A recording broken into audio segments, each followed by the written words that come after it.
Yo, what is up? What is up? What is up, H-Town? Welcome back to the Be Someone podcast. Man, look at this. We have our little new studio. New setup, baby. What's up, baby? What's up, man? Oh, fuck that coronavirus. I'm gonna give you that handshake. Hey, yo, hold on. Let me get my hand sanitizer real fast. Damn. Yo. Yeah, so we got everything new stuff going on. We got a little couch. Got everything. Yo, I'm digging the new setup, bro. I'm digging you. Oh, shit. Oh, yeah. You come around here lately. It takes one shot. It takes one shot. Like, I'm Start ready. flirting with the homies. Yeah. It's like, bro, this is not cool. Yo. Hey, how long did it take you to do this? This, like a whole day. Damn, you see, guys? Nah, it didn't take me. It took like around, it was pretty close. So if you guys want to get creative, you guys can get it done. Yeah, fuck yeah. So I hope everybody's staying safe out there. Yeah, hopefully everybody's like good, because I feel like a lot of people are not doing good with all that coronavirus stuff. A lot of people losing their jobs. A lot of people breaking up. A lot of people, just going through a lot of shit. Shout out to all the countries that are completely on lockdown. You know what I'm saying? Like, you guys are suffering the worst. And I mean, same here, man. Our homeland over here. It's just like, I feel like Italy is a good example for everything that's happening. Yeah. Like, I feel like they have it pretty bad, but still you see them like singing out of the balconies, and that's good. They're keeping the spirits up, bro. Like, I feel like out of every negative stuff that goes on, you always have to look at the bright side from it. Exactly. So enough with the negative. Nothing but positive coming your way. Nothing but good vibes. Keep your head up. You know what I'm saying? Because I don't know about you, but I'm tired of listening to this fucking corona shit. Dude, I really want to get back to life. You know what I'm saying? To reality. Not only is this shit hurting my business, with like car sales. But it's hurting my, my girlfriend's business and hurting my family's business. So we just need to get through this together. For sure. So let's do it, man. Let's talk about a new guest that we have for today. It's going to be a special guest. First guest for the season. Yeah. And for the first season, we had your brother. Oh, yeah. And so for this second season, we're going to have my brother. Oh, just shout him out, bro. What's his name? Bro, bring him out. His name is Ricky. Let's bring him out real fast. Everybody put your hands together and let's go. Woo! Hey. Ricky! Hey. What's up, man? What it do? I don't know, bro. What's up, bro? Hey, come on, man. Social distancing. Social distancing. Practicing that social distancing. I was trying to get comfortable. Got too comfortable. Yo, hey, the live. Technical difficulties. Hey. All right, what's up, Ricky? How you been, bro? So, man, pretty good, man. I'm glad to be here with y'all. Man, we're excited to have you. First of all, just thank you for the support. Thank you for everything you've been doing. You've been one of the people that always text us like with feedback saying like, "Hey, bro, you look good." I'm just kidding. Hey, bro, no, he does say that though. I do say that. Just be like, "Hey, the podcast was good. Like, I'm proud of you guys." Blah blah blah. A lot of those words mean a lot to us without even them knowing it. So thank you, bro. So That's good, man. Ricky, before we get started, I got you some drink. We got you some drink. You know what I'm saying? I heard you're a big whiskey guy. Drink. I am, man. I'm a big whiskey guy. All right. So I'm a big guy and a whiskey guy. So just like tradition, man. Just like tradition. Let's always toast. All right. You're now tuned into the Be Someone podcast with your hosts, Jesus and Jay Santana. So take a seat, grab a beer, and get ready to experience Houston's dopest podcast. Get it.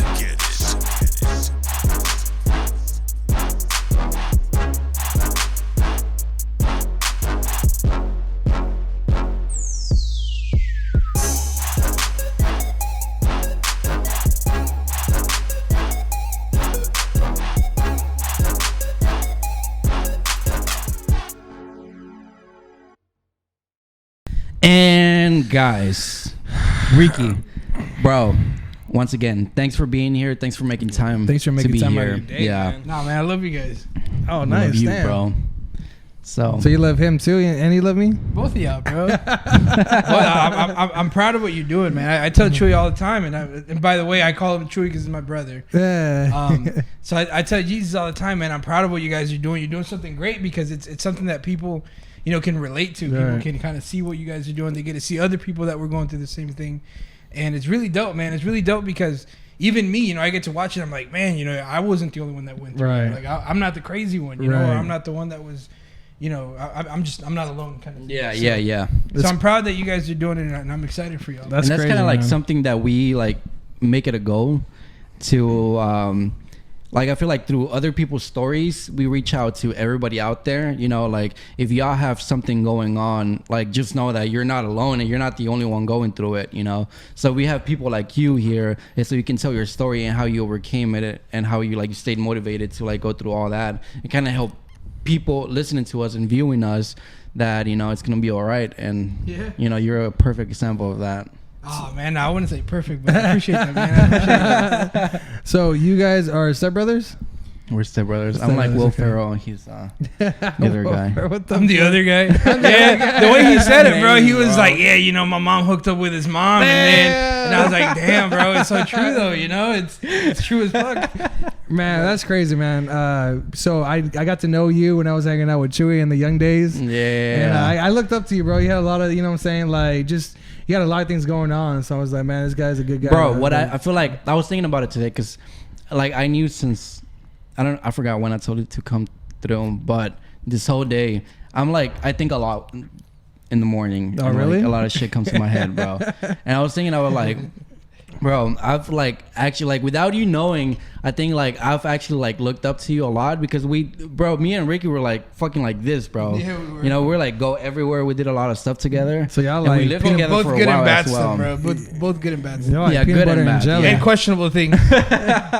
But like what I really, really like about Ricky, and I feel like the biggest thing I learned about him, bro, is that he was always like reading books, bro. He was always like learning a new skill. If he would like always do one thing, if it didn't work out, he would always move on to the next one and to the next one. But like throughout the whole path, he like would pick up so many skills that by now it's like shit. So how'd you go about that, bro? Was it YouTube? Was it books? What was it?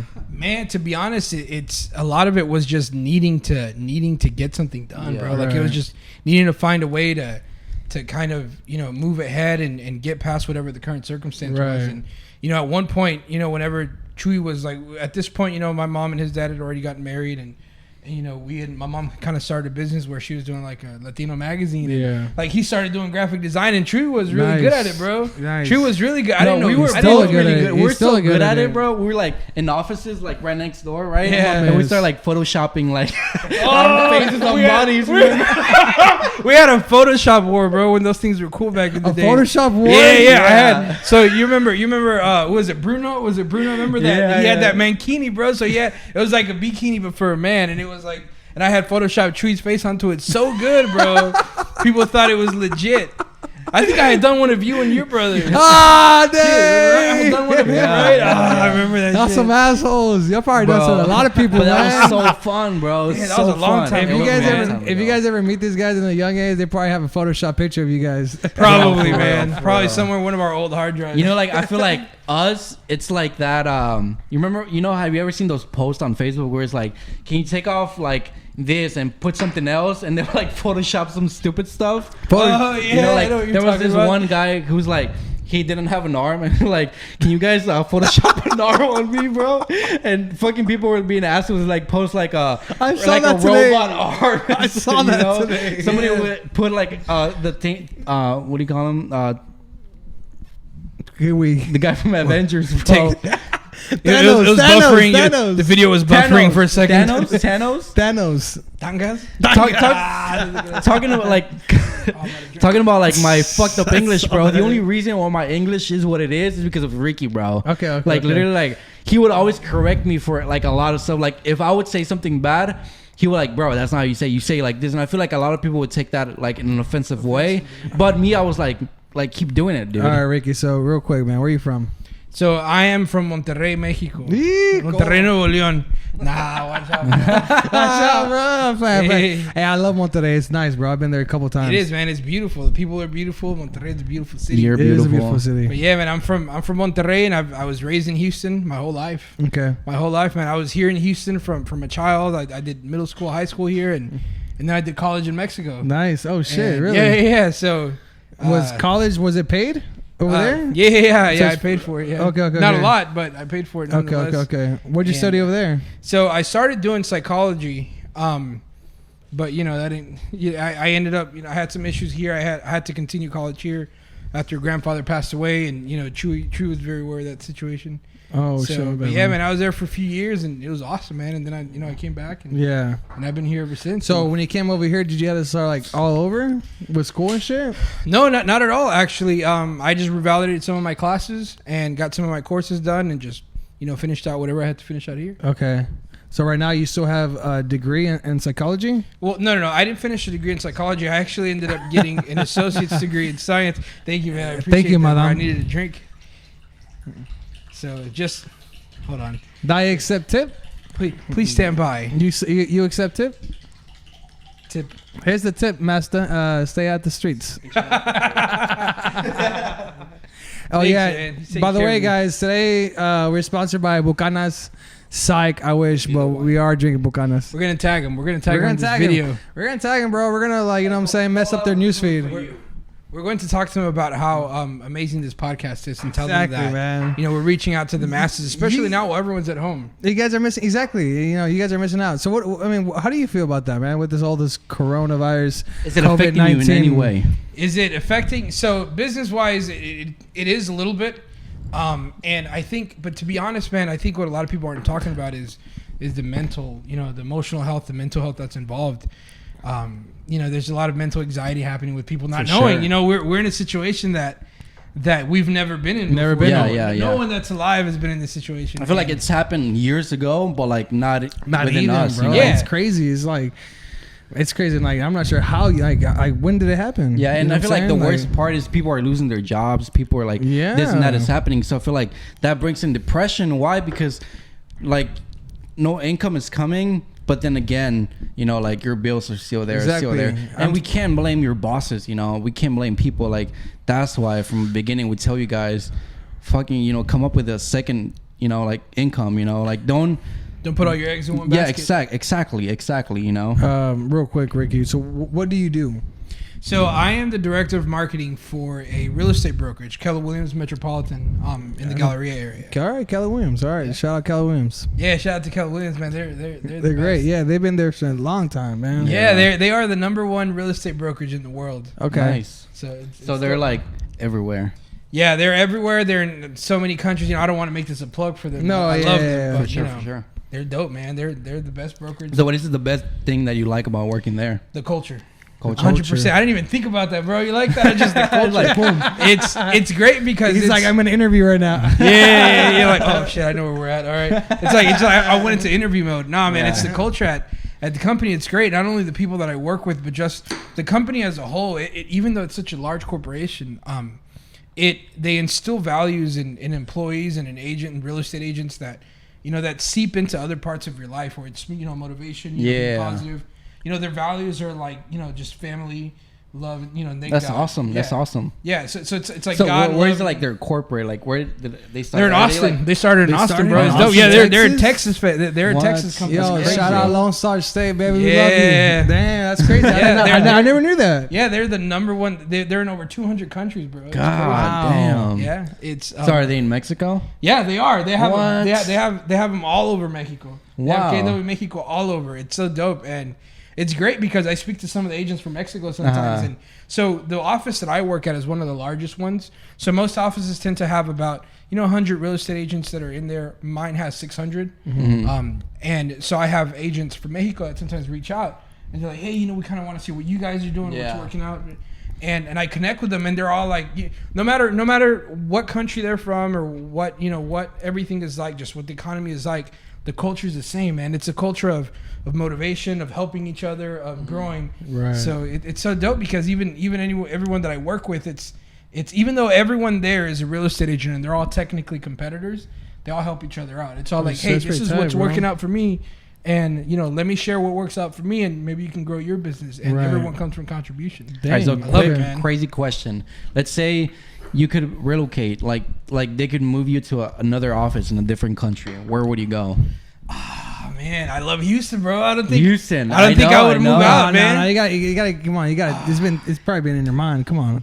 No, that's the thing. Like, I've thought about it, and I'm like, man, I can't. Have they ever given you the option, like, if you want to go somewhere else? Yeah, actually, in 2017, I was at a real estate conference from within Keller Williams, and a team reached out to me. You know, I met them there, and we connected really well, and we talked a little bit about what I do, and they're like, hey, man, drop everything. They're from Colorado. Gotcha. Denver. And they were like, hey, you know, you want to come out? You know, we'll pay for your flight. Just come out, see what it's like, and we want to offer you a position over here. Uh-huh. And I thought about it, man. You know, obviously the cost of living is higher. Yeah, Denver's expensive, bro. Oh yeah, I've never been, but he's like, man, I wouldn't go anywhere. I would stay here. I love Houston way too much, man. We're way too diverse. I got the opportunity to move and go work at California and Los Angeles. LA? Yeah. But I was like, yo, that's like a big... The thing is that if I went over there, I was going to win like a lot more than what I'm winning here, right?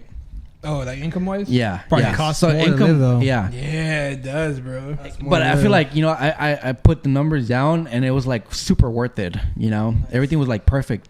But I was like, fuck, dude, I can't see myself moving all the way over there and just by myself. Damn, and then like at that time, I had just met the girl that I'm dating now. You know, so it was like, fuck, we have something good going on. Like, I don't know, like, fuck that up. Shout her out. And Rosa. Shout out to Rosa. Hey, Rosa. Still needs to meet my brother. There's a joke behind that, Rosa. My bad. It's an inside joke. Yeah. And yeah, bro, I was just like, and then I had like all my family here, like my dad, my sisters, Ricky, you know. Bro, like, it's a tough decision, you know what I'm saying? It is, you know, so it was like, at the same time, it's like, money is not that important if you really think about it, you know. I feel like at the same time you have to choose your happiness, you know. Yeah, exactly. I'm gonna share something with y'all, and I'm gonna share something with y'all. Money is only good for the good that it can do. Okay. Yeah. That just kind of think about that for a second. It's like you said it yourself, man. What's the point of all that money? If exactly. If you're not happy, you're gonna be surrounded by like people that are like you don't even know. Like maybe like me going over there, it was gonna be like fuck, I don't know anybody, so I'm making all this good money, but for what, you know? Yeah, exactly. So, you know, so it was pointless. So I just stayed here. Money is only good for bro. That's like engraved in my fucking brain, dude. Like to me, like I feel like a lot of people out there, and this is what's fucked up with society. Everybody's just aiming at money, which is why they're like stuck at jobs that like they don't like. That's why they're so like accounting people, like stuff like that. Like they actually didn't want to be there, so now they're making good money.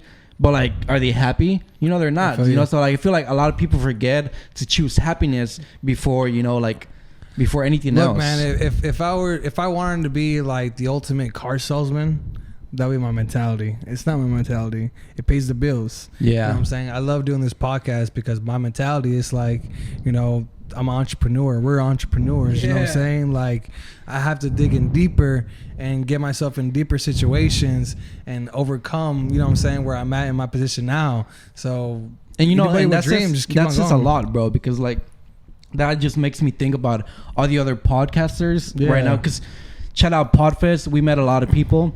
And I just like Podfest. A lot of people are doing so good, but you know why? Because like they still rely off of their parents, so they're not going to like us. We're going to a full-time job, and then we get off, and then we come here, record, edit, and then upload. Not only that, but we face a lot of criticism. Exactly, you know. You don't want to be the best, or you don't want to be like the, you know what I'm saying, like number one salesman, or we just face a lot of criticism because we have things outside of our jobs. Yeah, for sure. People don't get that. A lot of old folks don't get that. And I'm gonna tell you though, if you face a lot of criticism, you're doing something right. Exactly. That's the thing, bro. You know, that means you're getting seen. You know, you're out there, and I appreciate this podcast as long as anybody else. Yo, for sure. Thank you, man. Thank you. You've always been a big fan. And if you still haven't seen our latest episode, it's called After Hours, where we go check out the riches. Yeah, I checked it out. Bro, I think Arturo was live with us. Shout out Arturo. Bro, Arturo. You know, bro, like the best thing is whenever like, cause I was on a group chat with him and he was like, yo, you guys need to do more scary stuff, cause I watched that one and he was like, you know me and scary stuff, bro. Okay. But me and Jay were so pumped. We're like, I hope people like this so we can go and do more. Okay. So from this Chavez brother right here, he knows a lot of scary stories. What about you? You know a lot of scary stories? Bro. I have a fucked up one, bro. I kind of want to leave that story for whenever like one of the scary podcasts. Okay. We'll leave a story. We'll give him it a involves little, like, taste. It involves a girlfriend? girlfriend. Ah, you knew it. I've heard this one. Shit. That was not planned at all. Oh, it involves a girlfriend and it involves possession. Not like jealous possession, like, ooh, that's my man, but like physical, like demonic possession, bro. Like Chewy knows because he was there around that time. She was like, oh shit! It was some fucked up shit. It was some fucked up shit. Damn. Okay. Yeah, So we'll leave that. We'll leave if that. you want to hear the rest of this story, go subscribe to our channel and subscribe to the After Hours because we're gonna bring that story. That'll probably be our next fucked up story. It's a So fucked the thing, up bro, story. like what we want to do is like go search like haunted places here in Houston and go to them, and then kind of like research the history. we tell to them it's and pretty stuff. dope. I won't Should come we tell along. our next plan that we have? Yeah, so we're thinking about going to San Antonio where the little kids put the train their tracks? hands. No, you won't catch me there. Yeah, bro, we're trying to invite you. Good, though. Nah, you know I won't go. I mean, I'll go, If but anybody you know. who is down, just let us know. DM us. No, and all right. we're planning a trip. Remember how, bro, in the last house we lived, not the last house, in one of the houses that we lived, In Taylor? it was haunted like shit. Taylor? Yes. Wait, no, the one in Taylor, that The big one in house? Taylor. Yeah, By yeah, Taylor, By how Taylor High all School? those, like lights will like I turn heard off about and that, on, bro. Yeah. Yeah, that's So that's actually pretty. Yeah, we have a lot of stories. You guys were bro. living there. Yeah, we we were were living living there. there. Well, all the family, all y'all's family. Yep. Yeah. And So you y'all remember how we experienced some went to shit. the graveyard? If you still haven't watched the episode, we went to the graveyard and we were recording, bro, and like orb came Little into orb, the, yeah. into the Damn. camera, bro. We were like, oh shit, we got As soon as he spooked out. spotted out, I kept on looking at it. I'm like, oh shit, that's an orb. Damn. Yeah, bro. It was the so fuck crazy. out. And I was like, yo, orbs are ghosts. Bro, but whenever we lived in that house, it wasn't just one orb, bro. Every time you would take a picture, no Damn. maher where you were in the house. Oh, that's remember? true. It would That's be like true. a whole bunch of You Hey, remember? yo. You remember when me and Leo were recording that video and I was Yeah, like, I remember Bro, that shit. And then it- something yeah. came out right You guys behind must me. have Yeah. bought the house for cheap. Bro, ooh. It was a nice house, bro. I'll It tell was you a that. nice I heard- house. I heard It that. was a You nice remember that? house. Remember that Halloween party? I never went to it. He My never- brother Oh, did. My brother everybody did. and Katie went to that party, bro. Everybody and their mom was there. My mom was there. Oh, It sucked, shit. bro. I think I see some videos on it, bro. Baby. Bro, like everything happened in this. All right, since we're talking about stories that we had together, there we threw this big ass party, a Halloween party, and fucking people ended up getting stabbed and everything. Helicopters came. It was like Project X, bro. Yeah, we had like cops knocking at our door. Your bro. house It was became a crime hardcore. scene. Bro, It did it become a was, crime bro.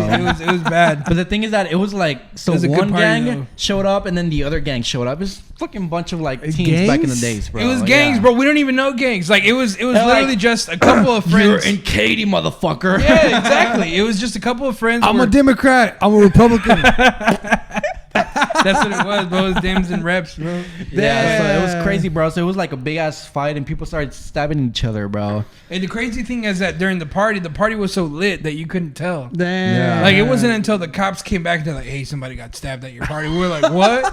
Like we had no idea But that this bro, shit it was so happened, badass bro. because we had like the living room, and then we had like upstairs, and then like Oh, the little thing, and balcony-like yeah, thing the on the balcony second thing floor. where Yeah, our yeah. rooms were at. Nice. So There was the a DJ was DJ. there, He was bro. set up. Hey, So he was DJ like Cruz, overlooking. DJ Cruz, he watches the Shout out, podcast, bro. bro. Nice. Shout out to DJ nice. Cruz. Yeah, It was fuck a lit yeah, ass bro. party, bro. It was Shout a out lit DJ party. Crew. Hey, y'all drinking. That was like the party of the year.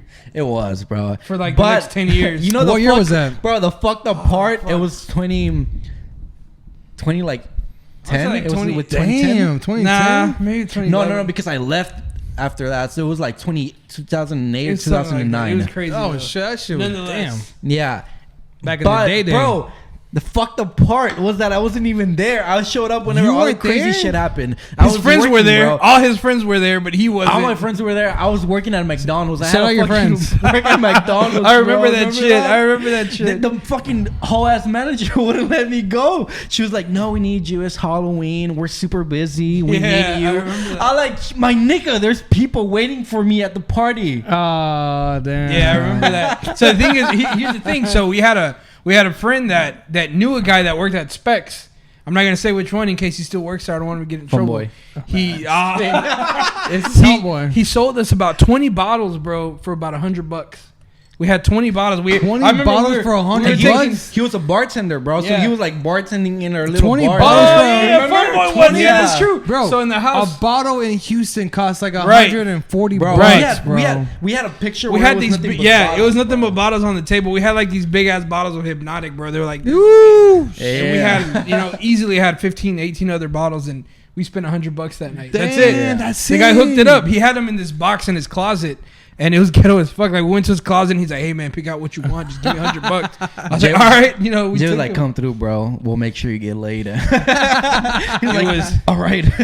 Wear a costume, bro. It was a crazy night, man. It was a good crazy time. That's crazy, bro. That's crazy. We had a lot of those. But see, the thing is that, and the craziest part, like, it didn't finish, bro. Because one of my friends was his friends, gangster. bro. It was his friends, bro. So your friends are the shit. All right, so the thing is that my friends were like little gangsters. Me too. Yeah, I was like hanging out with them. True was I was little, If y'all didn't know, they used to call him Superman. Ask him why. Oh yeah, talking about that already? Yeah, we talked about it in episode 2. About it. Caesar.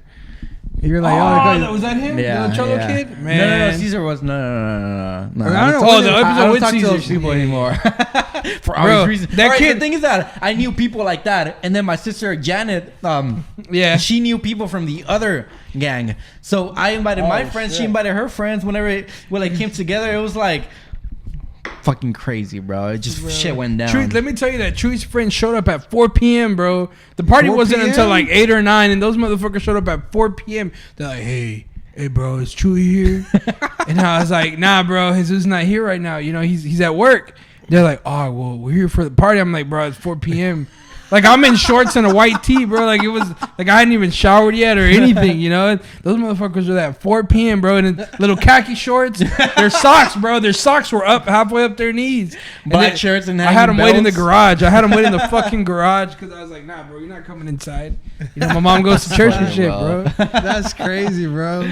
Yeah, bro. But we did a lot of partying back in our days. Well, no, I mean, one of the reasons why I know Rique a lot is because we used to party in his apartment. Yeah, he used to come to my apartment. That apartment, bro. Which one, bro? Which one? All right. Whenever we did the first episode of season 1, I talked about how we did what was it, like a hit or run? We did a hit or run, and I talked about an apartment, and it was his apartment. It was my apartment that I did the hit or run. So if you guys don't know about that story, go back to episode 1 and then watch that story. But yeah, it was his apartment. You know, I have to go back and watch it. I would go every other weekend to his apartment just to hang out with fucking Jesus and fucking his brother. Yeah. So that shit was fun. Well, let's dig a little bit more into your life, bro. I know you've been through a whole lot. And you're doing so good right now. So tell us how you got from 0 to 100 and what motivated you to keep going. 0 to 100 is a long time, man. It is a long time. It's not 0 to 100. Summarize it for us, please. So, in zero, I was rock bottom, man. I've slept on park benches. I haven't been able to pay my rent. No job, and it's really just been persistence. You know? For sure. Having a drive. A lot of people, when you ask a lot of people, like, hey, why do you want to do this, or why do you have a goal? And a lot of it is financial. Or let's start with, like, whenever you were at that point, what was in your head that made you like say like, fuck this, I don't want this, I want to like keep going? Like, what goes through your head whenever you're sleeping there? I think what has a big deal is my mom. As you know. Yeah. My mom's, bro. My mom's a hustler, bro. Yeah. My mom's never. When I was a kid, my mom worked 3 jobs, bro. She worked 3 jobs, and just to make ends meet. Before Tree came along, before anyone else came along, it was just my sister Yana and me. And my mom would just hustle, bro. It's just, she's never satisfied with what she has. She always wants more. And more. And I think being raised by a single mom before she got married to my stepdad, who's been great to the family, it was just always like, hey, we got to do more, and we need and she was persistent and she was consistent, and she would always strive for more and more and more, and she wouldn't let anything hold her down. Right. And being raised that way, I just I couldn't accept less. I was raised that way, and I saw that, and it's like at the same time, it's like an example for you, so you kind of like grow up knowing that. And there's nothing else you can know but to hustle as well. Yeah, that's all I knew, bro. I didn't know nothing but to hustle and to always want something better. Yeah, for sure. So I learned that that it was, you had to just continue. You had to set goals. You had to continue, and you had to shoot for large goals too. Like, it wasn't just like, oh, the next thing. Like, I had to think. I learned to think 5 years ahead and be like, all right, this is what I want 5 years from now. Right. And is what I'm doing right now. Yeah. Productive or conducive to where I want to be in 5 years. Right. So it's been tough, man. It's been tough, but I've been sticking to it. I've been setting my goals, writing them down. I've been failing forward. A lot of people think failure, it's a failure, and that's it. And it's only a failure if you decide to give up. Well, yeah, exactly. You're right. It's not. I feel like a lot of people stop when they decide to, like, oh, it's a failure. So I was like, that's it, But no, like, it's only a failure if you decide to give up. You can always, like, you're gonna fall many times throughout your whole, like, way, and it's like, but it's how, like, you have to get up and come back like 10 times stronger. So I'm a big old nerd, and if you ever watch Dragon Ball, because I see you got Goku and Vegeta right there, bro. If you ever watch Dragon Ball, the lore behind it is the Saiyans. They're a warrior race, and every time they fight and they get defeated, they physically come back stronger every time. And that's why I love Goku, especially. But that's really how it is. You got to learn to not fail, but you fail forward. Yeah. You fail, you learn from your mistakes, and you build on top of that. And learn from that. It was a lot of well. Yeah. So you learn from that, and then you build on top of that. You fail again, and you want to fail as many times as you can, because that's really how you learn. You know? And that's how I learned. And some people don't understand that. Some people would be like, "Oh, you got to win all the time, all the time." Exactly. So I feel like people, like, the first failure they have in life, that's when they quit, and they're like, all right, this is not for me. See, that's the thing though. Like, whenever you win all the time, and that one time that you lose, you don't know how to react. Yeah. You know what I'm saying? Because they're not used to it. You're not used to it. You know what I'm saying? So it's like, it's bad. You know what I'm saying? So you gotta fall in your face. You know what I'm saying? A lot of times. So what would you say has been the biggest failure in your life? Like, the biggest struggle or the biggest obstacle you've had? I think the biggest failure that I've had is probably that's a good question. You almost, I don't want to say you stumped me, but it's like I'm kind of deciding whether it's a personal thing or a professional failure. For sure. I think it's a personal failure. I feel like it always comes from, like, something deeper. Yeah, because the personal failures are the ones that affect you, like, in your head as well, not just Yeah, and so I'm a smart guy, man. Super smart, bro. This guy, I am a smart guy. I grew guy. up learning, like, reading so many books and stuff like that. So you're book smart. I'm book smart, yeah, for sure. I've learned to become street smart. But here's the thing: with being smart and being intelligent, sometimes comes with a cockiness. Like, oh, I'm smarter than you. I'm smarter than people that I interact with, and it took me a while to kind of realize that I am not, smarter than everyone. I am not this person that I thought it was. Right. And I think that going so many years, thinking that I was this, very smart person and people were below me, and it came with a bad attitude, and that took me to a point of emotional. I was miserable, man. I was miserable with myself. I was miserable with my relationships. My relationships were toxic as fuck because I thought that it was like, oh, I'm always right. And I think that was one of the largest failures, is me just realizing that I got to learn to fail forward. Yeah. I could learn to accept that I'm not. Learn, period. Yeah, exactly. Learn, period. I'm not perfect, and I can't have that. And I feel like throughout our days, especially whenever, like, you're trying to have such a successful life, I feel like throughout your way, you're always going to learn. Yeah, Even if it's from the dumbest person you're always going to learn something from them, I feel like there's always something new to learn. There is, man. There is. And I learned to kind of become humble, learn from others, and just, it just, that was my largest learning opportunity that I had. And it was my biggest failures, is me thinking that I was above, and I closed myself off to opportunities because I was like, oh, I'm beyond this. Yeah. And, I found myself sleeping in a park bench, bro, at some point, because I was like, fuck, And so would you say that was like your ego? Oh, big time. Ego was probably the biggest aspect of my life that caused me to. It gave me my biggest failures. So it's like a lot of people talk about, like, the only thing that's stopping you guys from being successful, from, like, reaching any success, is yourself. because like there's nobody stopping you but yourself. You know, a lot of times we get stopped by fear, ego, and like stuff like that. You know, so like by the time we like decide to like you know pretty much come to an agreement with ourselves that you know like we're not better than anybody else. Yeah, we're just trying to like pretty much reach the same goals as everybody else. Is when we're like, you know. At the time, did you ever think that it was from Monterrey that you got that? I don't think it like was. Yes, but no. What's so funny? No, actually, I'm gonna be honest with you. I think living in Monterrey was one of the most humbling experiences, bro. Nice. So Mexican culture in Mexico is very different from Mexican culture here. Yeah, for sure. And it's like in Mexico.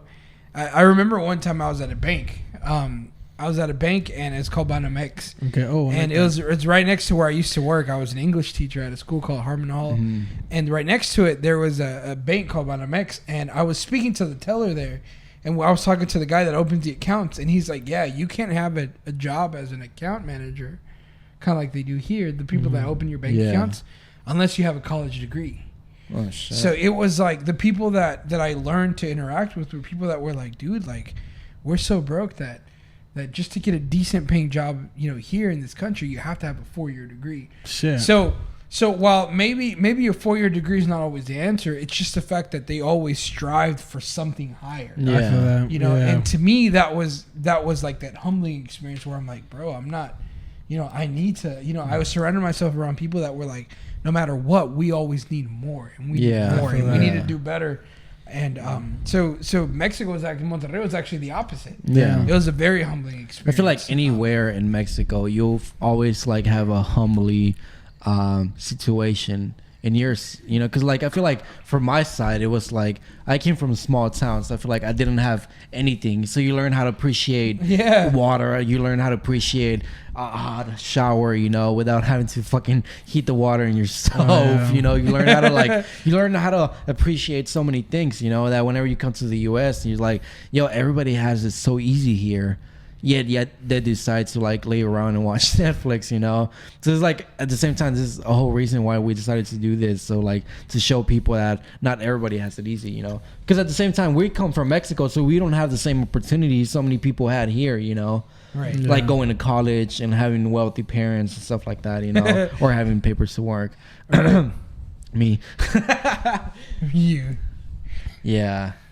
But, I feel that though. So yeah. So that was your lowest point at that time. I would think so, man. You know, just sleeping on the park. That stands out, bro. It just that's crazy. I was very irresponsible. You know, I thought that I was always going to be like, oh, I got it, man. I can do this and I can do that. And my ego was so high. And, right. And you know, I would spend money stupid. I wouldn't be smart about it. Mm-hmm. I wouldn't. But at the same time, do you feel like? Because me coming from Mexico, not having that many things, you come here and you're like, you have all this money from working so hard, and you're at the same time like, holy shit, I can buy the whole world. But at the same time, then you like catch yourself like spending stupidly, and you're like, damn, I'm making the wrong thing. Yeah, I wouldn't say it comes from that necessarily. I think it just really comes from the whole ego thing. Yeah. That's what fucked me over, is me thinking that I was this higher, you know, just higher status, higher intelligence, higher this. Yeah. And just not really valuing the relationships that I had around me of people that were wanting to help. I always felt that, I don't need help from anyone. And it's like, and I learned to realize that, bro, I can't do this on my own at all. Right. Nothing that I want to accomplish, I can accomplish on my own. And if there's anyone out there that believes like, hey, I can do all this on my own, it's not about that. You know, you always need to.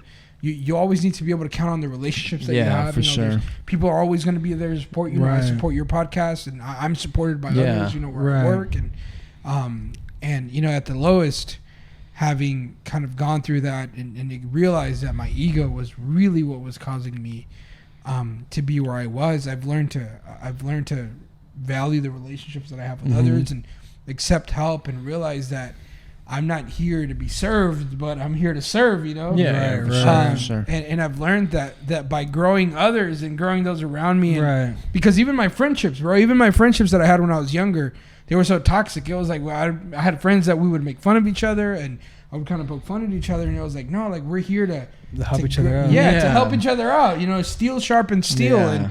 it became so important to learn that, hey, by growing those around me, just by default, I would automatically grow. Right. If I help those that are around me grow, I would start growing. And I think that was that learning curve that I had to go through to eventually kind of get to where I am now and where I want to go in the next 5 to 10 years. Right. Yeah. Okay. Awesome. That was like, I don't know if that made sense. no, it totally makes sense. Bro, I feel like you always had that like, you know, the money mentality, you know what I'm saying? Like, you're always going to find, you know, what you want to search for, you know what I'm saying? You always research all that stuff and you make the best out of it. Yeah, and to be honest, at this point, it's no longer necessarily about money, man. It's about where I want to be. What is it that I want to do with that money? Right. You know, what is it that you want to do with your life? Yeah, exactly. Because money is an assistant. Yeah, exactly. Money's gonna help you get where you want to go, but you have to have that fire into your tree, that motivation, that flame that just kind of keeps you ignited and wanting you to achieve, you know, whatever it is your dream is. Right. I feel like we're all. Well, I don't know about you guys. I feel like a lot of people aim for the money. That's why they get stuck in like places they don't want to be. But I feel like I'm aiming at freedom. Right. Like, you know, like my thing is my goal is just freedom.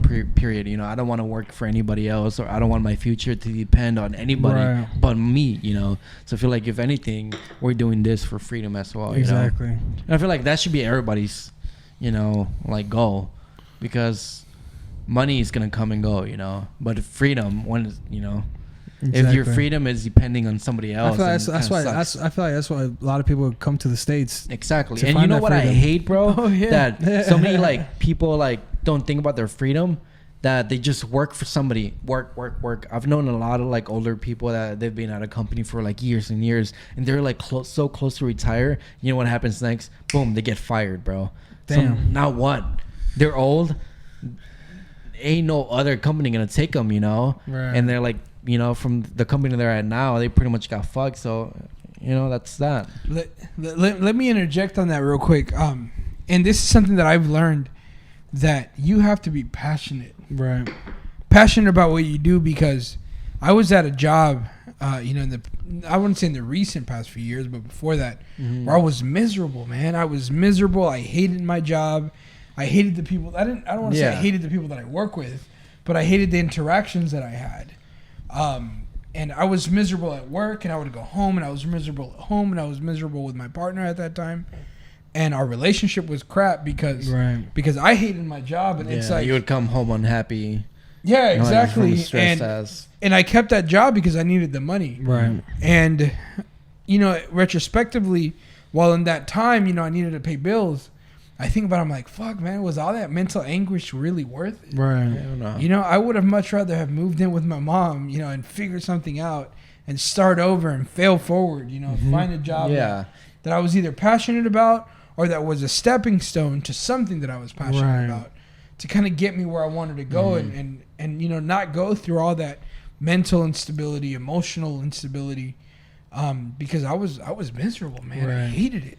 Yeah, and I feel like so many people are like embarrassed of going back to their parents, which is like they shouldn't, because you know, like if you have parents that are there to support you, like take that chance, you know. But like if you're gonna go back to your parents, don't go back and like fuck around. If you're gonna go back, save up your money until you're ready to like be on your own, and then go back. Or like as you're there, like fight for whatever you're trying to, like, you know, for whatever your goal is, you know. So and it's like you can't put your ego in whenever you're making these thoughts. You know what I'm saying? If you're, I mean, dude, going back to your parents, like now that I'm thinking about it, is like, oh shit, I can go to my parents right now and save some money and keep doing what I do and save some money. But maybe back when I was like younger, I was probably like, you know what? Why go back to my parents? Yeah, my friends are gonna talk bad. Yeah, maybe that. Yeah, that. Or you know, it's like, oh, well, you know, or even whatever my parents gonna think. You know, they're gonna make fun of me or shit. There's so much shit. But you know what I'm saying? You're not supposed to think like that. You know what I'm saying? Like now that I think about it, I feel like rule number one. I feel like rule number one is stop giving a fuck what people think. You know? And I feel like a lot of the situations is that you go and get something fucking expensive, like a expensive car, like an expensive house, just to impress other people. But then, boom, you're stuck fucking paying for that. You can't pay for it, and you lose it. You know, so I feel like a lot of people get themselves in the situations just to impress other people, you know? So stop getting yourself in that situation and start thinking of a winning mindset. Because if you think of a winning mindset, you guys are going to get places. Stop trying to impress people you don't even give a fuck about. Exactly. You know what I'm saying? So, anyways, Ricky, what do you see yourself in the next 5 years? What do you see, stuff coming in? Man, that's a good question. And it's crazy because I've been actually thinking about this for the past maybe week or so. Yeah. All right, so right now, as a director of marketing at Keller Williams, so my job there is I run the marketing department. I consult with real estate agents. I help them grow their business, and I come from contribution to them, and talk to them about how I can help them reach out to other people and kind of relay the message that they need to relay, in a way that comes from contribution. So I kind of show them, don't come from like salesy perspective, come from contribution. Show people what you can do for them. Right. Show them how they can solve their problems. Right. So right now I'm in one office, right? And the goal is to, in about 2 to 3 years, I want to expand to, I'm in the Galleria area right now. I want to expand to a different office and just reach out to other real estate agents and talk to them about how I can help them grow their business. So in about 5 years, I want to have at least 3 to 4 offices going in different, even just in Keller Williams. Keller Williams is such a large company that I can grow within that company and still be like insanely large. Nice, because they're supportive. And I feel like that's a big objective of you going into like a company. Like I feel like if you go into a company, you should always think, can I grow within that company? Yes. So that's a big deal. That's a big deal. So here's my input on that. It's the companies, wherever you work, like, don't feel bad that you work for other people. Right. You can still have an entrepreneur. It's always still good to be the second person or the third person. Right. Well, even within an infrastructure, you can still have an entrepreneurial personality. Yeah. If that company's vision is large enough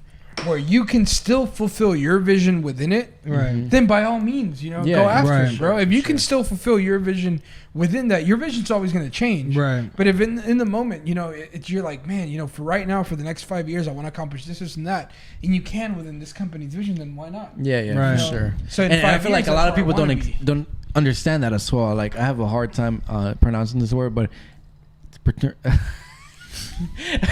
entrepreneurship is like a lot of people like I did not know where I was going, bro.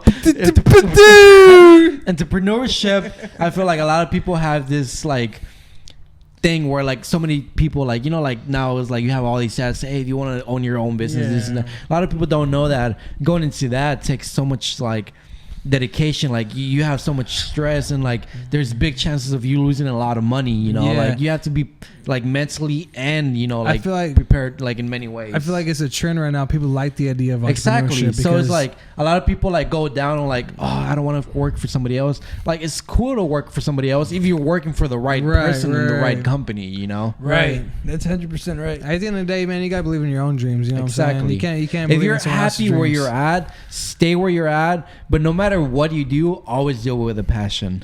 If you're fucking cleaning a table, clean it like ain't nobody else has cleaned that motherfucker. A1, bro. A1 service. A1 service.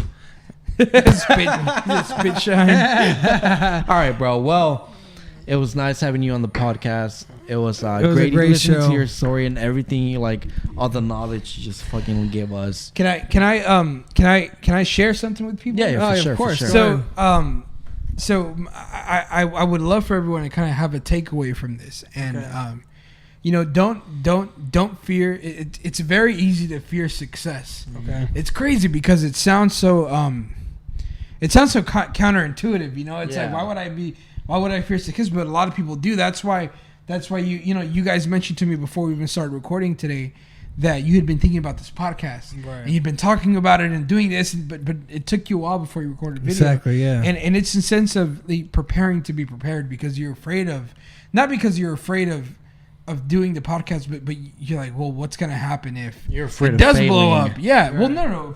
The opposite. You're also afraid of success. Like, what happens if a lot of people join in? Yeah, exactly. Like, what do we do then? We don't have the setup. We don't have the lights. Like we do now. And it's don't fear that. If your goal, whatever it is, doesn't scare you, then you you have the wrong goal in like mind. if your dream is not crazy enough. Then, yeah, exactly. It's kind of like that. And once you kind of figure out what that is, right, write it down. Write down your goal, break it down into little pieces, and to the point where if you can break down your goal enough, you can get to the point where you can track it daily. Right. Like if your goal is to grow this podcast to 100,000 viewers. Right. You can be like, hey, we can do this where we can record one podcast a week. We gotta write down this many topics a month.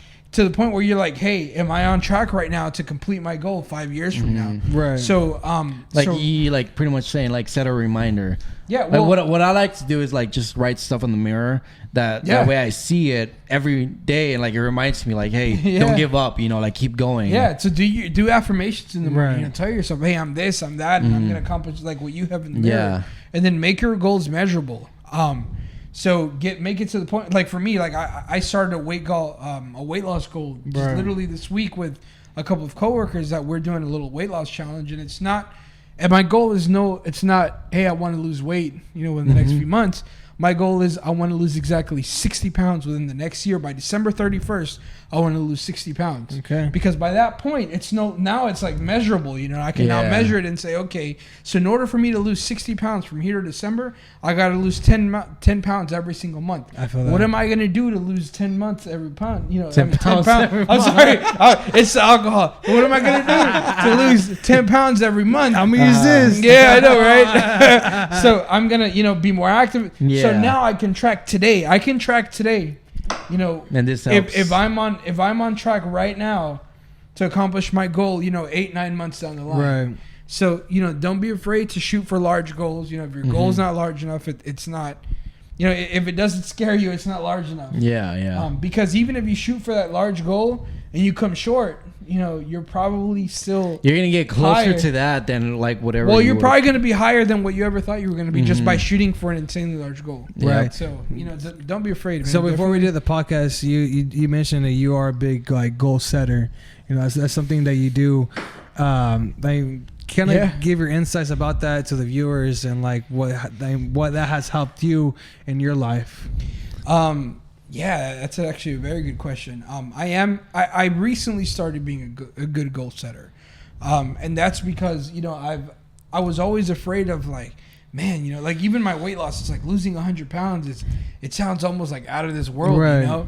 And then it became something that I'm well, I've got to learn to accept it. Yeah. I've got to learn to really want it, and then break it down to where I can really make it something achievable. Right.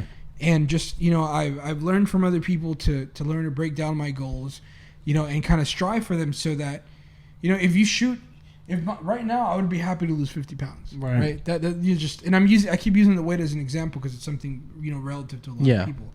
And if I set a goal to lose 100 pounds and I don't make that goal, bro, and I lose 80, that's still more than the 50 pounds that I was hey. So goal setting is a very important factor, and it's a way to kind of keep yourself accountable, right. And keep track of on a day-to-day basis, hey, am I on track today for whatever I want to accomplish? 1 year from now, and not only think short-term goals, but also long-term goals. Because honestly, it works if you write it down. For instance, example, last year I said I was gonna sell 300 cars. You know what I'm saying? I sold 279.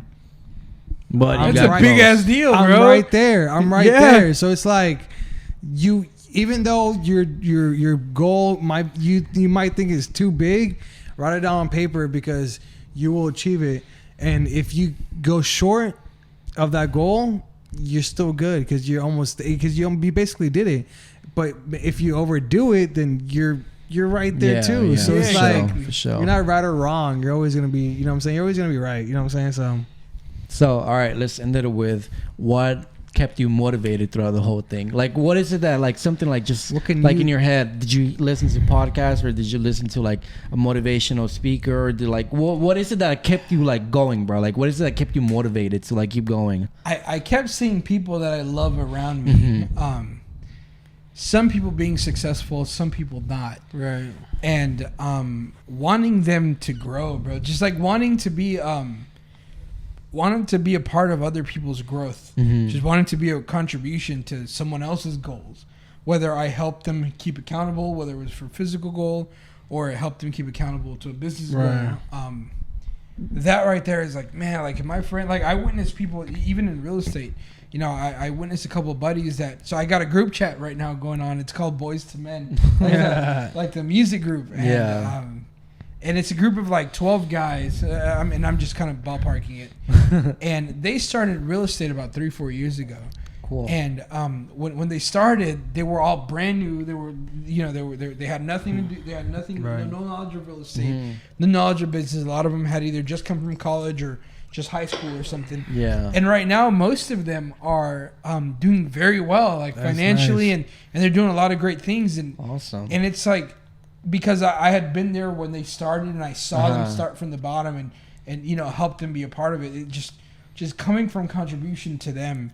And coming to contribution to a lot of people, I felt a lot of my success came from helping others grow, right? And just seeing those around, because you know, I don't know if you ever heard the saying that if you're the smartest person in the room, you're in the wrong room. Yeah. You know, you always want to like be better. Yeah. And you want somebody to challenge you so you can like step up. Exactly. Well, and you always want to learn. You always want to be able to get to the next level. So I learned that bringing those around me up as much as I physically can, or whatever I can, whether it's emotionally or just with sharing my knowledge, bringing them up by default brought me up.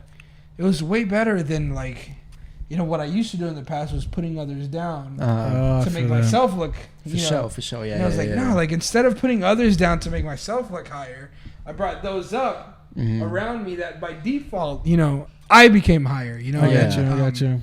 And I think that was one of the epiphanies that I had, and that was one of the realizations where I was like, man, you know, you got to come from contribution to those around you. Exactly. And you know, I feel like in a way, life repays you. You know, like if you do like a good deed or you like help others, like life is always gonna pay you back in a good way. It's like, you know, like over there how in Mexico say like if you plant a good seed, good stuff is gonna grow, you know. Yeah. You know, so like if you plant bad stuff, then you know, like pretty much fucking up yourself, you know. Yeah, bro. Well, I feel like we learned a lot from you today. Oh, for sure. It's dope, man. We learned a lot from you. I feel like you're doing so many good things in the community. We learned from your lows now to your highs, and to like just keep, you know, mentality, just keep on pushing, you know what I'm saying, to be someone better, you know. And if people want to reach you, like where can they reach you at? On Instagram, just Rick _ MDC. Awesome. Just reach out to me, man. I'd be happy to share some of my experiences, and just if you need anything from me, if you guys need anything from me, if anyone what kind of help could people come and like ask? Bro, I've done so many things. Just I felt so many times in my life that I've learned so many things. I've learned real estate. I've learned graphic design. Man, so people can ask you anything. Yeah, pretty much. Like if I don't know it myself, I know somebody who does. Nice.